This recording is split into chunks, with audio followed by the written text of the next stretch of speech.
আনন্দ বিড়িতে সবাইকে স্বাগতম। রেস্তোরাঁয় খাওয়া শেষে টিপস দিলেন 9 কোটি টাকা। কয়েকদিন আগে স্কটল্যান্ডের ইনবেরুরিতে অবস্থিত এক ভারতীয় রেস্তোরাঁয় ডিনার সারতে গিয়েছিলেন এক স্কটিশ যুবক। খাওয়ার পর বিল হয় 800 ইউরো, মানে 9,000-এর কাছাকাছি। ক্যাশ কাউন্টারে বসে থাকা রেস্তোরাঁ মালিক আব্দুল ওয়াহিদকে ওই যুবক বলেন তিনি নগদ টাকার বদলে ক্রেডিট কার্ডে দাম মেটাতে চান এবং বলেন ওয়েটারকে দেওয়া টিপসও যেন ওই সঙ্গে ধরে নেওয়া হয়। যথারীতি কার্ড সোয়াইপ মেশিনে সোয়াইপ করা হয়। দেখা যায় কোনো কারণে টাকার লেনদেন সম্পূর্ণ হচ্ছে না। ফোন করা হয় ব্যাংকে।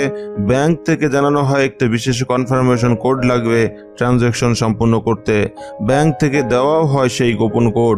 ওয়াহিদ পুনর্বার কার্ড সোয়াইপিং মেশিনে এগিয়ে দেন যুবকের দিকে। কার্ড সোয়াইপ করার পরে যন্ত্রের বোতাম টিপে তিনি নিজেই টাকার অঙ্ক বসান।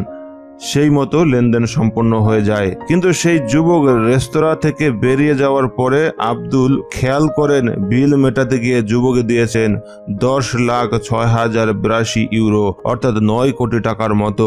মূল বিল হয়েছিল 9,000। যুবক চেয়েছিল বিলের সঙ্গে টিপের টাকাটাও মিটিয়ে দিতে। তাহলে দাঁড়ালো যুবক প্রায় 9 কোটি দিয়েছেন টিপস হিসাবে।